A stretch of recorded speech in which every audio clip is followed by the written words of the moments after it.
The Dungeon Trail, developed by Reese Gaddy, Nick Dybel, Braden Schnell, and Owen Berto, is an adventure game in which a group of 1 to 6 players travel across a predetermined branching path. During their travels, they will collect powerful weapons and equipment, of which to use on the wide variety of enemies and bosses that will try to thwart their progress. The goal of the game is to enter the Demon King's castle and slay the monster that threatens the land. To put it simply, it's like a mix between Dungeons & Dragons and Oregon Trail. In case you still don't catch my drift, let's take a look at some gameplay. Here's a screen recording of what I'm doing to help walk you through the process. Walking is done automatically, but holding down space can speed up the process. I'll be doing this for a majority of the run. Bends and turns are automatic, so you can get that out of the way really quickly. Ooh, a path before us. Where do we go? I'll say north. Then we move on to the next board. Ooh, a chest. I wonder what I'll get. The round shield? That's cool. What I can do with it is go into equipment and simply hit the equip button. Another chest I see. A wooden wand. That'll allow me to use magic attacks. An apple?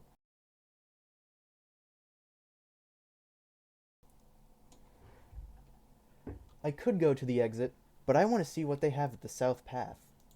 Let's take a look-see, shall we? Seems that was a good decision. A steel sword is nothing to scoff at.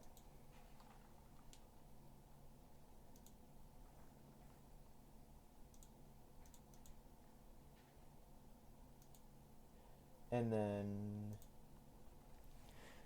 let's cut to a battle so we can get something really shaky.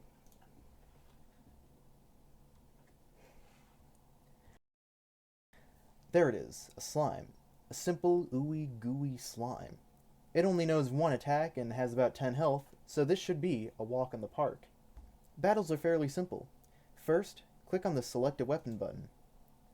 This will open up your inventory, where you can see the last 3 weapons you used. If you have any more, simply click this down arrow, and you will see all of the weapons you have. Here, you can also see your equipment and items.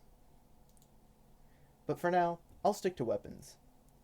The steel sword deals 7 slash damage. That'll be pretty good against a slime. Hey, they're only at 2 health left. I'll take him out with a wooden wand and call it a day.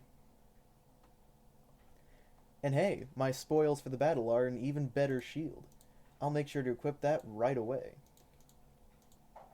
If you find yourself needing more help with the game, there's a built-in manual to help walk you through it.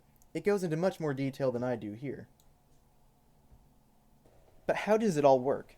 Let's take a look under the hood. The game runs on 3 main things: the designs, the card stats, and most importantly, the game manager script. This script manages the game, battles, chests, everything. It also manages this text document. It may look a little complicated, but here's how it works. I'm also really proud about this, so I want to talk about it. First, we come up with an enemy or item idea. This can be anything. Let's say, for example, that one. We start coming up with a visual for it and stats. We store them all in this spreadsheet, so they're all nice bundled up in one spot, so any team member can make any revisions they want, in case they feel like anything is a little too unbalanced. When it becomes time to test the game, I can just copy here, and paste here, and the script handles the rest of it through that. What I mean by that is the script converts this text file into usable game data, and these items will then start appearing in chests around the world, and you can also get them at the end of battles. You see, the most important part of this entire project was the art. To put it simply, anything that didn't have an art piece to go with it couldn't be used. Braden, with some help from myself, was able to create all 200 plus pieces of art for the game. This would be used for the items, equipment, and enemies that you would fight throughout the way. The total sum of all art was at least 200 pieces, and that's excluding the 80 plus pieces of UI elements we had to make. Initially, we had some trouble figuring out how we could develop art for cards that would be so far away. The cards are small, so we are limited in how detailed we could be. After a bit of experimenting with different resolutions, we were able to find one that would suit our needs. 4x3, if you're interested. After that, it was smooth sailing, as we had found a way to balance card size and image detail. The music was a fairly simple process. With help from an application called Beatbox, Nick was able to create the game's entire soundtrack with minimal help from other members. Personally, my favorite are these two. The Ice theme.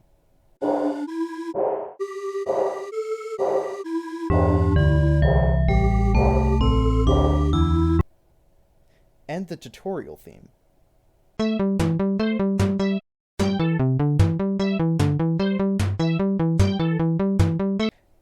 Nick had some issues coming up with ideas, but he found inspiration in the randomly generated presets and the overall tone and mood of the game. And our last team member is Owen. He was able to help fill in the cracks the rest of the team left behind.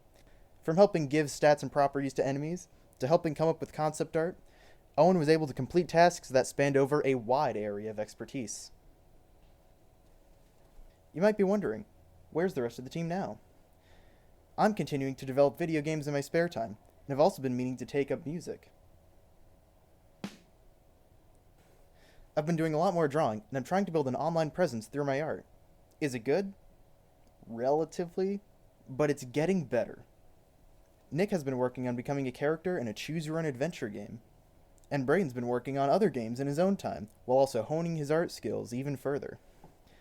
And Owen's been spending his time working on a dungeon crawler project. Hey, it's me. Do I plan to work on BPA next year? Heck yeah. But will I be working with the same team? I'll think about it.